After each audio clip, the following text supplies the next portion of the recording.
those thousands of containers. Everybody go searching because we need them back here for Game 2. Welcome back to the LPL. My name's Asterix. This is Raz, who is obviously disturbed by whatever the hell I just came up with there. No, I loved it. I Thank enjoyed you. it. Yeah, it's good to be back because after that game, I'm impressed with EDG again, and I'm building up the, I don't know, expectations coming into Game 2. It's always getting built, of course, with the match of the week. I've been in too many match of the weeks where, you know, you're building up like an undefeated streak or the team looking amazing, and then they just lose. They get upset just like the week before or something. The last series, and you're like, well, there goes that. It's like, that's unfortunate. I was excited, and then this happened. This time, you're seeing EDG look really strong coming into the series. RNG, we haven't seen them in a bit, but, I mean, they're looking just as good. I'm really happy of essentially both teams, their current level, and EDG because Scout was damn good, but didn't get the MVP. Oh, well. That's what we thought. It was actually Jinoo who picked it up, and I have to say still, the Vladimir came out of lane in a pretty good position. He was huge at the end of the day. The Vladimir and Aurelia combination, best of friends. Yep. A lot of these fights were dictated by that, and the Karthus came in as the, what's up? Every time. After they were finished their work, full cooldowns came through from the Vladimir. This started with Aurelia at core HP. But you know, get a bit to the Vladimir, who had the 3-man Hemo Plague, but that was went sick. straight through. It was beautiful. It really was. And then the what's up coming in from the Karthus. So great job. I mean, they were put in a pretty tough spot. Victory 5 were starting to clamp down, had good vision control on the right side, and then this is just my personal favorite, right? They think they can trap them. The Vladimir is going to somehow get taken down. No. Blown up. That was even without the Crimson Rush, honestly. He was able to just get his E across, get 2 numbers on that one after the third one already died. This is this type of horror stories you hear about post-laning phase Vladimir. You see laning phase Vladimir going up against either the Jace or in this case the Meiko and getting poked underneath tower, crying for help. Yeah. Gets core CDR items, and he's great. Yeah. Team fights look great for him. So this is exactly what Victory 5 needs to stop, but I don't see how they're going to do it. Well, Ben4 tried to stop it early on, picked himself up a kill in that top lane, and essentially put Jinoo behind, but it didn't continue from there. Ben4 starting to move across the map to respond to Scout, who became an ever-growing threat. Yeah, I thought Ben4 had great trades on the map. When Rift Herald was taken, he went for the Infernal Dragon, and he gave you hope. Bot side fights going through. I really enjoyed what Victory 5 was doing in terms of trading and trying to get themselves back into the game. So, I mean, draft was good. The trades when things went wrong was good. Yep. But you just don't want those things to go wrong. And at the end of the day, you have to focus on the laning phase of mid lane. If the solo lanes are going, if the side lanes are going great for Victory 5, but your mid lane got solo killed, and then he gets killed again. I'm not going to call it a complete solo kill because the Karthus ultimate would have certainly gotten him. That's true. And then he goes bot lane and the same thing happens. That's just an Aurelia that's incredibly fast. Yeah. And you can't do too much about that.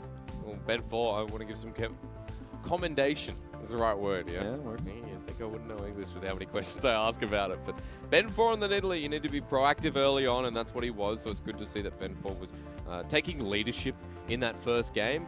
But when Scout comes across, when we get that mid lane ARAM, when we get EDG who constantly play like this, for V5, it seemed like it was a bit much. It was just outplay after outplay that took him down. They got good information. I'm talking about Victory 5. It's how you act upon that information. Very true. I'm still looking back at that moment. I'm pretty sure the ward in the Raptor pit saw the Aurelia coming through, and they had a pretty damn good idea that, leaning towards the right side of the mid lane, that they should be able to they had an escape strategy. Right. Problem is they had such a great setup by Meiko, great poke damage as well. They thought we were fine. Like, they didn't think they had anything to concern themselves about. Yep. Little did they know the Aurelia Vladimir setup and Karthus was just that damaging. So Victory 5 will come into this one, I think, with a pretty deep discussion. I don't know if they changed much of their draft at all. They don't. I think you have a different mindset towards maybe a ban. One in particular, I would just get rid of Karthus here, which a lot of teams have done because they're not willing to play against it.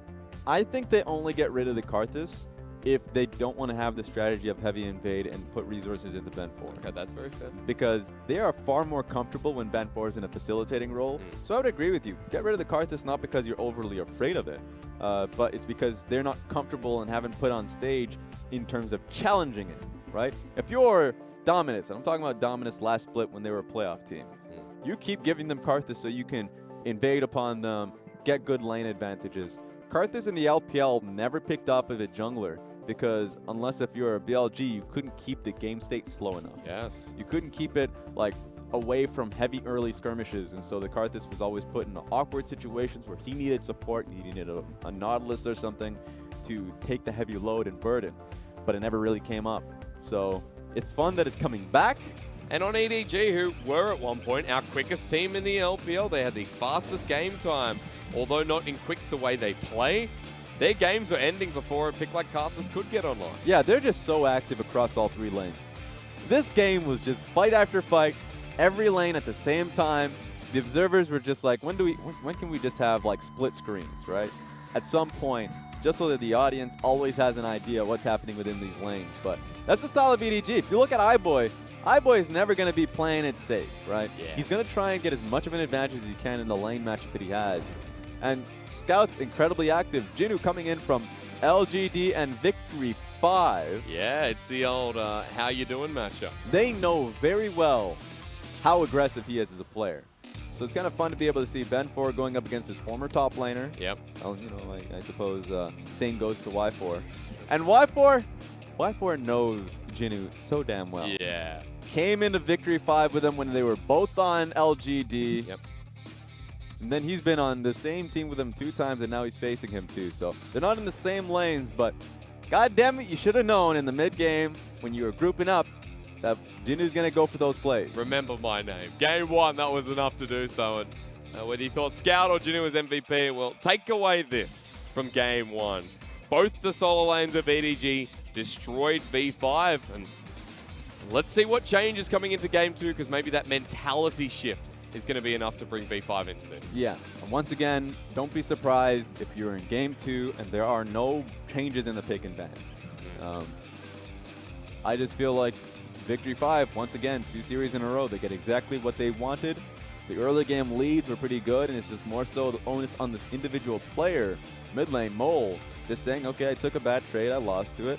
I'm going to be confident of going back out there and getting a job done. And if I look towards Coach Hart and EDG, they have been pretty damn comfortable essentially gracefully losing lanes for better team fights later on within the game. Yeah, they have.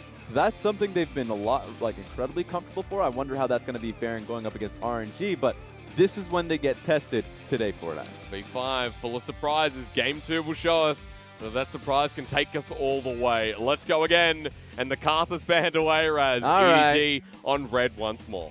I was wondering. Literally the only thing that would change is the Karthus in Italy. Yeah. Ben4 is not going to run into this game. I'm not comfortable getting all those resources, playing to that strategy. That's not their style, and that's what we're going to be seeing a change. And Max is back on his Yuumi. Back on the Yuumi. He was the first Yuumi to play in the LPL. So excited to see him on the champion once again going into the Lux. Highest MVP count of supports. He's been playing really damn well. One of the major reasons to their success. So you want to be able to see him on the pick. I'll take back the Lux though, because not going into that yet. The Callista on iBoy. We were talking about it. Yeah. Is this when you come in with the Nautilus, the Volibear? What are we going to be seeing coming out of Meiko? I said Meiko was an innovative player. This is going to showcase to what level. Now, of course, I like the Nautilus. That has been the go-to, but not for now. The solo lanes for EDG continues with Jace this time on their side. Heavy Jace priority. What this really means is that now you have a battle with EDG saying, do they pick their jungler now or do they pick their support now? Whew. Oh my god. How do you feel, Raz? I'm excited. I love this. And the best thing is, it's V5. We have no idea where that's going. Windy, Mole, they're top laners and mid laners alike. Double mage. Yeah. This is actually a lot of AP coming in from Victory 5. So looking towards Y4, we're going to have to see ownership on AD. Maybe I think he should go Sivir. At this point, Sivir is going to be a must for him. EDG should just ban it going into second phase. Oh. Is it going to be the Lux? Okay, the Lux picked away. You mentioned the second ban phase, so let's see if that AD carry comes through. Yeah, so right now, Victory 5 are going to start banning away junglers, while EDG should start banning away the Sivir. Yep. And an extra AD carry. I'm going to think about it. I think Y4 is a Vayne player, but it doesn't make too much sense to be playing Vayne in this composition. Rek'Sai going to be the first ban. EDG banning junglers from Ben 4. Okay. Okay, Still we'll makes see what we sense. He get. doesn't have his own. He's been playing a lot of Rek'Sai's, to be Yeah. fair. A lot of Rek'Sai's, really heavy focus on early game junglers on that one so he can facilitate for his lanes. So want to see if the Sivir gets banned away. Technically, EDG can be comfortable with the Sivir pickup knowing that they have Kalista and Lux to be able to take those trades. Yep, LeBlanc instead though for now, so kind of shifting away into the mid lane as Scout's best champion in the past, I'd say, is just going to be taken again. All right, let's see what we get out of this one. 4 jungle bans already.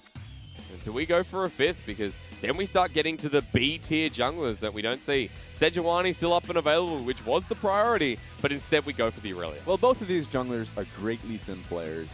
I have a lot of faith. Remember when Ben 4 came into the league with BLG? Yep. He was coming up as the highlight hunter. His Lee Sin plays were incredible. I mean, I'm surprised he hasn't gone to the pick as much as he did in the past. But Jiejie also started his career with EDG off that pick. So there's that. There's also Jarvan. So I'm not too concerned about the junglers that are still up and available. Aatrox, of course, taken away as well, which has been a traditional flex into the jungle, mainly in the recent patch. Let's go. EDG jungle now, or is it another solo lane? You'd expect to see the jungle coming through. Yeah, definitely think that the jungle picks, it would make a lot more sense to get the Jarvan off. Look for heavy pressure. Jiejie's Jarvan has been exceptional. Yeah. We're just seeing, gonna waste all our time here just to see what we can get for the picks. Ooh, Silas is still up. We go past this because we always see it as the solo lane, but we're coming back remembering that it is going to be in the jungle. Yeah, so remember the ultimates that he could steal out this game is pretty damn valuable, especially the Mordecai. Yeah. So that's going to be a real fun one to see and how that fares. Should be able to consistently, target out the AD carrier. And remember, if you ult the person that has Neeko on top of him, Neeko is up for grabs. Oh, Yuumi, you can kill. Oh yeah. God yeah, it's all right. Do the same thing. Yuumi is up for grabs. She's off her host body. You can kill her where she stands as a team. She would have to find someone else to tag to. And of course, the AD carry is sent to that pit. Yeah. So it's going to be fun to watch. Especially if you're ulting someone like the Kha'Zix that gets locked in. First time here in LPL Summer, and Ben 4 played an aggressive Nidalee in Game 1. Who else plays like an assassin? Well, of course, the Kha'Zix here, and Talia to go with it. I don't remember the last time I saw Kha'Zix this split. Yep. I don't think I mean, not even just split this this year in general. The fact that we're seeing a Kha'Zix here from Victory 5, going to be a heavy focus on the top side of the map. Remember, they heavily needed some damage. Yeah. I guess I was going to say, Raz, that of course there's no traditional AD carry in this composition. Yeah. So where is everything going to go? Because Y4 is a mage bottom lane. Is it the Vladimir? Is it the Thalia? What's the go? Should be the Vladimir. Vladimir makes a lot of sense there. A lot of sustain in the bottom side of the map. And it's a very safe lane too. So I want to see what ends up happening, what the level 1 would look like. If EDG gets control, look for vertical jungling and try and look for a dive bot side, because there's technically no safety net for them. There's no CC if they were to get dive. We're only really looking at the pool that Vladimir has there, and the sustain that he has, so he can keep topped up before the wave starts crashing in. But they don't really have control of the wave, so it's going to be fun to see how they fare versus Lux and Kalista. A lot of sustain on the bottom lane though, so if they can pull back, if they can survive the lane. Vladimir, Yuumi. Okay, V5, this is what I said. You do not know what you're going to see in their pick and ban phase. It's exciting. It's always the unexpected. But there's just so much AP in this comp. Yeah. If we're just talking about as this team scales up to the later portions of the game, you're really only looking at the Kha'Zix that does AD. And so Stack Magic Resist is the call here. Really looking towards more of the Maw pickups at this point. Yep. Hex Drinkers earlier on. Sure. We're in a pretty good... If I'm looking at the EDG composition, I think they have great early lanes. The specific Azir pick is going to do quite a bit of work on top of the Vladimir, so they should have tempo through mid. And then as they scale up, I mean, unless the Victory 5 composition gets a hell of a fight, I'm pretty happy with the EDG has here. Yeah. Build themselves up to a good point. V5 need to snowball. Azir, Silas, Kalista. Good champions here for EDG. But going into game 2, let's see. V5 need a miracle. They bring it on the back. Something like the Mordekaiser and also the Kha'Zix.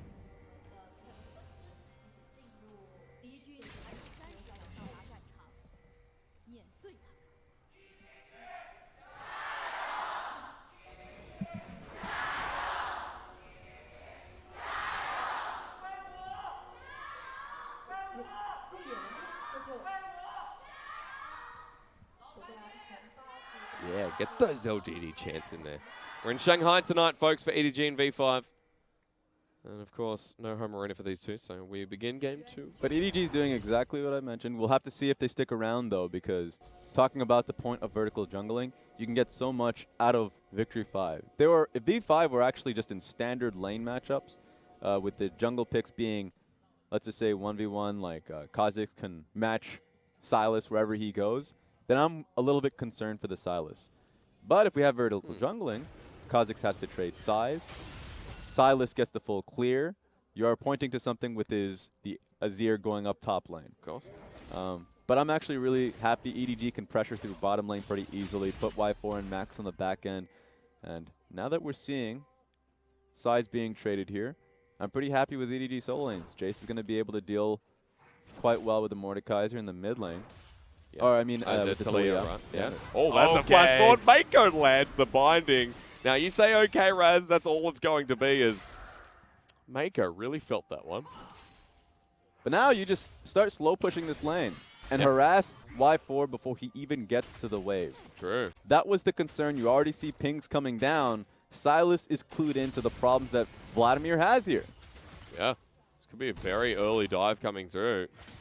Electrocute on the Vladimir, so it's not like he's getting anything sustained. Needs the burst. Jiejie hitting up the Krugs, now in a good position. Y4 still level 1. He was able to still sustain up. It would be a very difficult dive to go through, though. He's still, you're right, level 1, so if there's ever an opportunity to go for the dive, it would be now. Just don't think they have the ability to juggle tower aggro in their current state. They're thinking about it. Still the poke coming out. Max taking some for himself as iBoy actually very low for this one. Level 2 now picked up by Y4 as well, and that's the go sign. Jiejie's out of it. Yeah, we go, right? You're right about that. The poke that Max was able to throw down, the sustain that Vladimir had, it's tough being Vlad Yumi in this laning situation, but they're able to come out of this one scot-free. Oh, no. Don't think Scout's going to get us scot-free on this one. Yeah, he's very far pushed out in this lane. The Azir has an escape, but the Death Grasp brings him in. Windy at low health. Scout looking for the 1v1 before Ben 4 gets in. Windy getting low, but the shield comes up, and now for Scout, dead as doo-doo. Ben 4, level 3, Kha'Zix isolates, consumes, and adapts. First blood. Not much they could say about that one. He was almost fully pushed up on the weak side of the map. You knew the jungler was on the bot side of the map. It was such an easy kill to be able to get on top of Scout. And Meiko trying to get a response back, get something on the board for EDG, because makes a roam to the mid lane, but he's not going to be able to find anything, so it's a clean first blood, clean first kill of the game for V5. Yeah, it's a really good early portions of the game. I mean, EDG tried to get the best lanes that they can get, but remember, Azir on longer lanes is going to be a problem. Y4 is going to have a little bit of a problem himself here. He's waiting for the Sanguine pull. They just turn and hit Max instead, and that's all Meiko can really do at this point. But props to Y4 in this lane for staying up in CS. He's keep track with iBoy, but let's see how long that lasts with the wave slowly getting set out. See, that's always the question, especially with the game state that gets put out. Every single time you have large waves being crashed, like combined 2 waves, then there's always the fear of jungler intervention. If the mid lane's going poorly for you, then you're expecting, let's say, Jace, who's right now up in mid, would be able to roam towards the bot side of the map, and it would be a 4v2 dive. Those are the concerns that you have, but it's really all predicated on how Jiejie and Jinoo end up performing through mid. Yeah. Jinoo not going to be able to get the help of his jungler just now as we're taking a look in the mid lane. While that first blood came through, Meiko actually already got there. Forced the flash out of Mole, so no summoner for him. That's why Mole's been playing this one safe. That was 2 attempts through mid. Thank you. He just took Big Raptor. Level 5. Yeah, that was 2 attempts being made through the mid lane. The first one didn't pan out because Mole was leaning to the left side. Second time around, you're right, turns into a flash. EDG is going to try their hardest to be able to get a lot out of this one. Control Ward sees you, but it's already too late. Oh, Ben 4 doesn't think so. He's going to kill it out anyways. Y4 jumped on once again. The Ignite down. They want to commit for the kill as level 4 Vladimir slowed down by the Ren. He's going to have a Crimson Rush to turn around with. So Meiko still lands a binding. It's the outplay. You didn't think we were coming back, but we did. Y4 will survive, but now he has to back, and he just burned the TP to get back here. Yeah, didn't have Ren off cooldown since slowing him down, but this lane is tough. This is what you have to really expect. They're going to heal up a little bit. Remember, Yumi also has this added sustain for herself. Crimson Rush heal should be good enough. Bonus of this lane, I guess.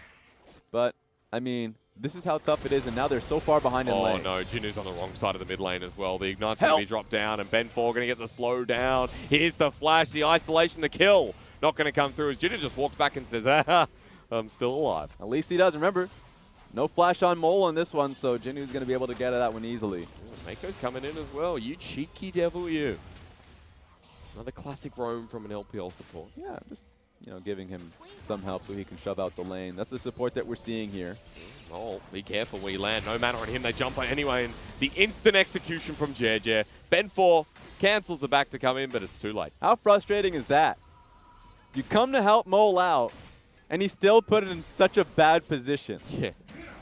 Meiko is relentless this game. Good roam for the support. Jungling getting the kill. And Jiejie accelerated now, still on the bottom side of the map. And it's an infernal start, remember, so the jungle's able to keep up. If EDG stay towards this bottom side, then that infernal will be the dividend that pays to EDG. And so, ultimately, if you just look at CS values, how the lanes are going, EDG's lanes are going well. Yeah. Ultimately, Jace has a great CS advantage over the Taliyah. Like 10 CS lead, wonderful. And you can say the same for the Azir as well. He's been constantly harassing and pushing with the range advantage that he has. So while these solo lanes are doing wonderfully, while the bot lane's doing great, plays need to be made. Victory 5, this is theirs. It's a 2v3. Ben4 can't make his way in though, and this is the problem then. For the Kha'Zix, what lane do you get into at the moment? As top and mid outplayed time and time again. Oh, and no. Jiejie is now coming in. Ben4 has walked too far into lane. He has the abscond abduct. The flash is there. Goes into melee range. Launches down with the chain lash. And Ben4 gets his ult stolen just before dying. Y4 survives, but it is a pitiful mercy from EDG. I thought the wave was going to be a good amount of help. Yeah. He just flashed over and said, I need the damage. I don't need the CC. I ain't going to abduct you. I'm just going to take your life. And we're at a point, again, where EDG in this early game have started to take over and use that momentum all across the map. Yeah, and it's tough. I mean, it's fun to be able to see fun drafts, creative drafts, risky drafts. Yes.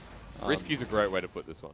But the fact that EDG were able to adapt on the fly, send the Azir top lane, and still take the solo lane advantages, and then just execute on the 2v2s through bot lane, this is what makes this team an incredibly strong one. And so, I mean, this is the discipline you want to see from the squad. Hopefully Victory 5 can try for something. I mean, they still have Taliyah in their midst.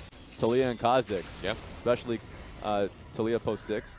They can get a lot of work done and try and make plays happen through bot side. If Kalista or the Lux play 2, let's say greedily, push in the wave bot side, don't have the vision control, and are not communicating with their mid lane when Molt ends up rotating, they can still find a few kills bot side too, so playmaking potential still there from V5. Will be the chance for Y4 to pick up some CS that he desperately needs, and also to get some turret plating down if possible. But right now, grasping at straws, looking towards the top lane for me is where I want to see Windy accelerate here. Of course, the Mordekaiser in a 1v1 has always been successful, but the ability to be negated, the terrain that will go up in the Death Realm against Windy is going to be annoying for him. See what happens here. Speaking of annoyance, oh, Fate's no. goal. Yeah, that's a good save for the Sanguine pull as iBoy still hitting away though. He even played use onto Meiko. That'll burn him down just a bit and give him some more sustain. But for Y4, that ultimate now down.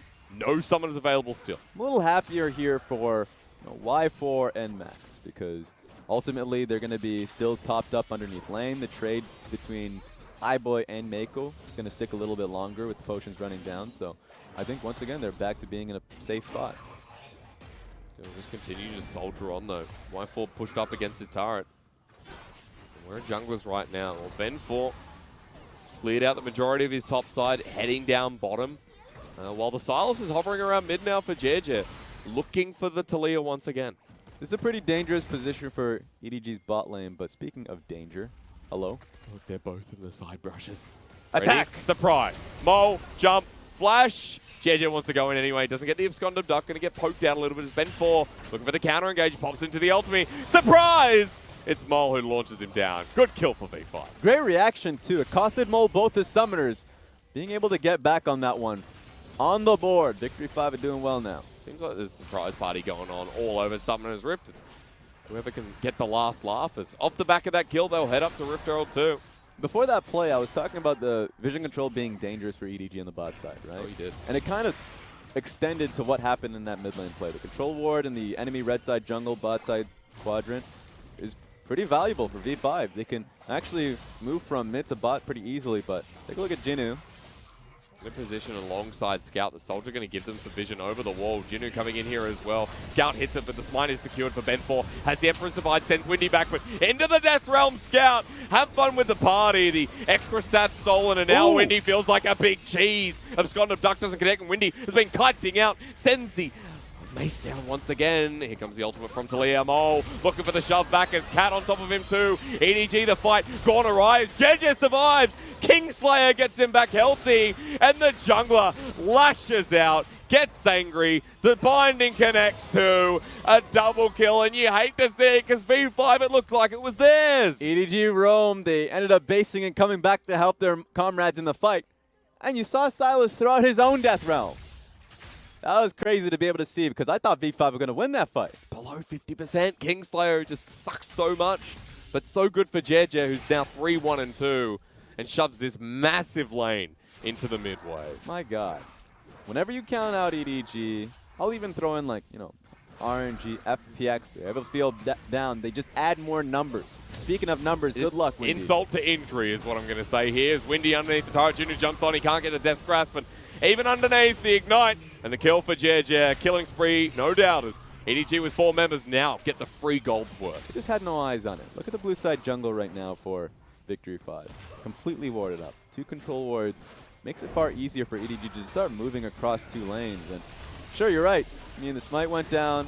The fact that they were able to get this Rip Trail, did they even pick it up is my question. Oh, can't pick it up in the Death Realm. They still got it. They still got it at the end. It was Mordekaiser that got him for himself, but they still lose the fight. It looked great initially. I mean, it was Jiejie and Jinoo that were ending up running out. If this flick, if it hit anyone, would have been fantastic. Yeah.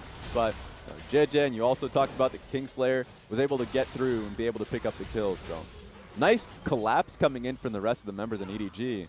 Even better execution in the fight. Also point out there that the Death Realm was taken. So Jiejie used that to his own success and picked up a kill off the back of it. As Rift Herald in that fight still taken by Windy, so some small good news for V5 as they look towards mid lane, and Jinoo's dead. Hello, goodbye. Never really see those plays coming. Wrapped around the mid lane. We barely saw the context for the play, but yeah, Jinoo didn't see that one coming either. Yeah, jumped in at low health. So once again, a Jace that seems to be behind the curve as we'll be up in CS, but 0-2 start here. V5 on the other hand, though, they send the Death Realm in. Windy's chasing him. Where can Jiejie go? He's left by himself. The Death Grasp, he survives for now. That man. It's going to time out eventually. He flashes away, and Jiejie's just so far ahead that even Windy's Death Realm can't take him back. You better believe that his team members were communicating him, saying there are a few members on top of you too. Yeah. You better flash out of that. It's not just Mordekaiser, my friend. Oh my God, Jiejie is 2 levels, or sorry, 1, I should say, ahead. As there's the Empress Divide onto Ben 4. iBoy waiting, and Max is just the cat. Double kill again. iBoy is the lockdown. Meiko does not miss. EDG are tearing V5 apart again. Where are you going? That's not your part on the map. Nowhere is. I mean, look, topside, we already talked about the control wards. Victory 5 already knew they had no vision of topside. They were just trying to get anything. The moment they reared their heads, they ended up getting it chopped off. And I didn't understand why, Mole ended up finding his way in the area, but it happens.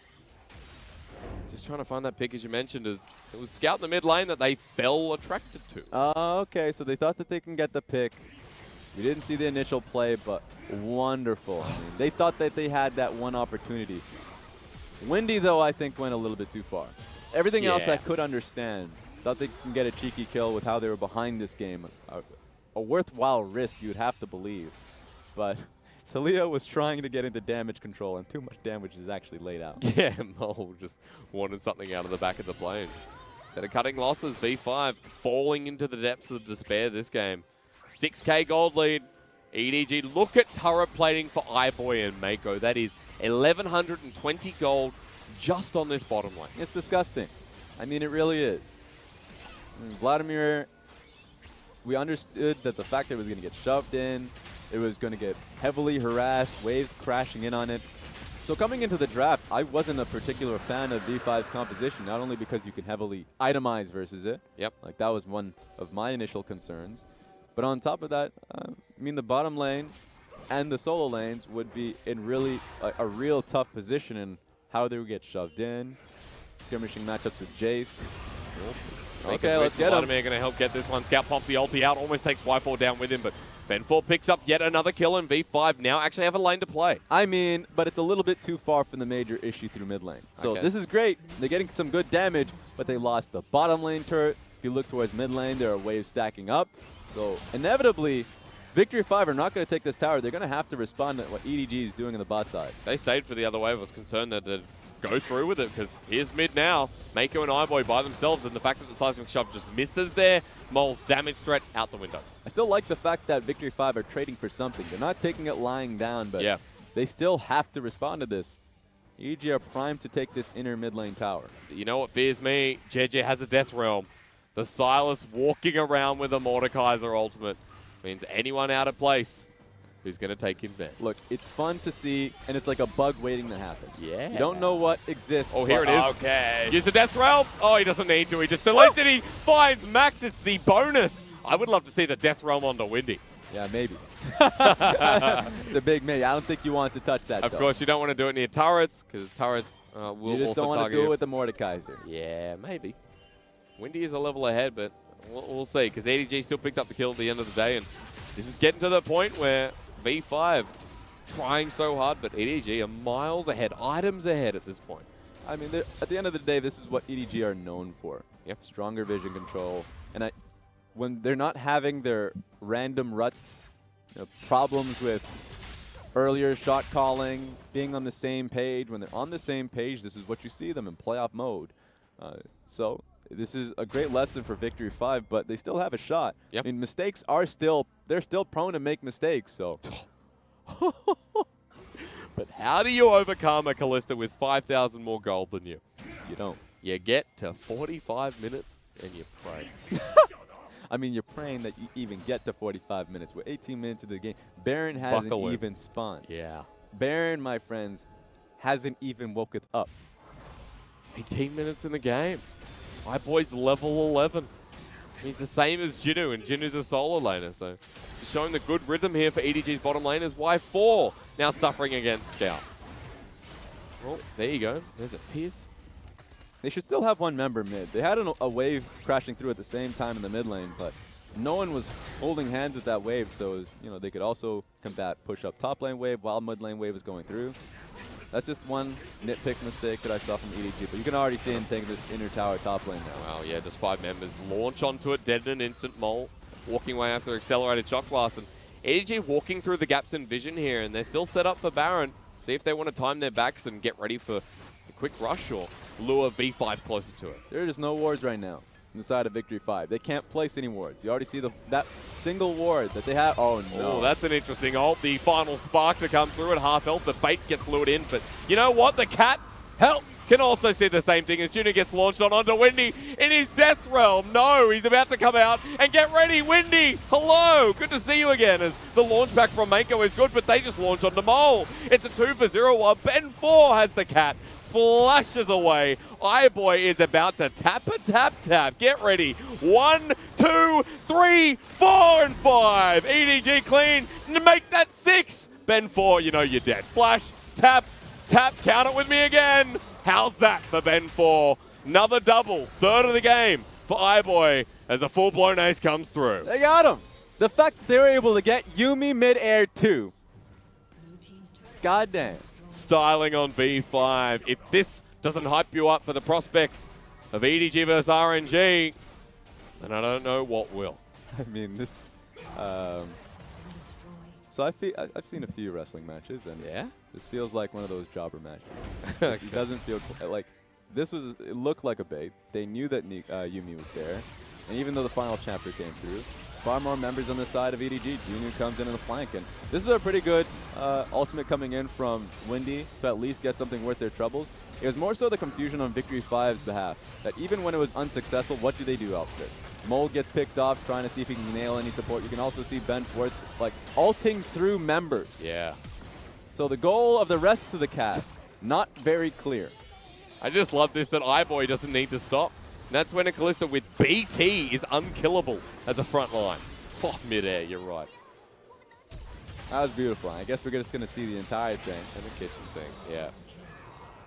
Come back to live, give them another dragon. Double cloud for EDG. So this is going to be, all right. This is going to suck more than the last game.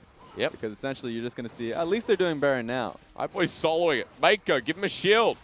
They're not postponing this any longer. Teleport coming through, so they should be able to get this one cleanly. But hey, look at V5 in the minimap. They're going to try for something. Well, they need to. This is going to be the miracle play. 11k goal behind us. That's the face call again. Windy walks into it blindly. Doesn't have a time to ult, but who does he ult? Doesn't matter because he's still in the middle of it. Hasn't found the kill. For EDG, they will lose one. They look to lose another as the Kazik starts tearing it out, but Scout's even huge here. Doesn't matter at the end of the day. They walk into their deaths, and it's an ace again. They're trying to figure out if they wanted to end the game. They had a mid lane wave come through, but going for the Baron buff first. It's a safer option knowing that, 17 seconds till Mole comes up. It doesn't make sense. The distance to walk over would be far too long. So Baron going to be picked up. Gold still there. Expands even more so. And getting iBoy and Jinoo is good, but obviously not enough as EDG clean out the rest. At least the Kazakhs got things rolling. Yeah. And the Mordekaiser saved himself for a little bit longer. He ulted the Jace. So Jace was wondering, okay, do I find myself going back into the fight? Yeah, he's going to finish him off, but he bought a lot of time for himself. The Kazakhs got good work being able to take down the Kalista. So, I mean, I'm essentially throwing as much as I can. Benefit of the doubt, any credit towards Victory 5 for keeping this one going. But, yeah, EDG is slamming. Because I still stand by V5, just getting outmatched here. Not that they played an exceptionally bad game of League of Legends. The fact that EDG have just found every single weakness of this team and exposed it. I mean, game one, I 100% agree. I think game one, the draft on that one was great from Victory 5. This was a lot riskier, granted. Risky and just, I feel like, objectively bad. Okay. I called out. I knew that the level 1 invade was going to come through. They didn't have a response to it. They just let Vladimir and Yuumi put themselves in really bad lane matchup with jungle pressure galore on the bot side. At least they got the kill up top lane, so something was gifted over. Ben4 was active about it, but what do you do when your bot side of the map is going that poorly? Yeah. And the lanes being reassigned by Jace and Azir essentially give them that advantage. So they had a bad early game. They were not really set to succeed for the late game. Their mid game is going to be outplayed by the Kalista and Lux. A lot of issues that I felt that they were there. Yeah, Weave as well, just going to try and stop these issues from developing even further. V5 caught in their own base with Scout working on the top side, EDG moving to the mid. Everything going down quickly as Windy just gets engaged. And remember, that's going to be the ultimate burned onto Jiejie, it looks like, as Windy going to try and take him down quickly, but Jiejie still lives. They turn it back around. Lives for so long while Scout gets the Supreme ultimate. And EDG with Supreme kills to look to end the game. All right. Silence was strong enough to take down Windy 1v1. That's when you just call it in. Your solo laner lost to him, and it seems like they're going to go for the all-in in the pit. Not before taking more blood, but EDG, were they going to be clean? This is your answer. Ready to head towards that match of the week on Saturday with a 2-0 over V5. Quick and clean. That was one of our fastest games this split, honestly. Game one was slower only because they wanted to take it as safely as possible. This one felt really just like they were at home. Yeah. And they knew the issues of the compositions Victory 5 had, that they were incredibly low range. They could really just get the control down pretty easily. You saw the desperation coming out of Victory 5, and now this is what I love to see from EDG. They've been doing it this split with Coach Hart. Essentially, every game they come out as victors. They group up, they huddle up, they talk about it. And they just visibly seem more happy. Yeah, no one else in the LPL does this. Sometimes it annoys me. I'll Look, call it the LEC huddle because that's where you see it the most. There's a reason for that. You got to shake hands, and you already see Victory 5 display. Please, just come over here, man. We need to get off stage. We've been waiting. We want to leave. But you're right about that. You get to see a lot of that in LEC, G2, Fnatic. But it's good. It's good team bonding, and especially after a game that I would be proud of if I was in EDG. A 2-0 against V5. Other teams haven't been successful in achieving that. Teams like IG, Rogue Warriors. EDG should be proud. That's when you start having that discussion about, road to playoffs, right? Yeah. Essentially, whenever you see teams like Invictus Gaming, Suning, teams that still feel like there is more to develop, more synergy to lay down. They don't feel like they're at playoff position or in mode right now. I'm looking at EDG and saying that they're at that point. Yes.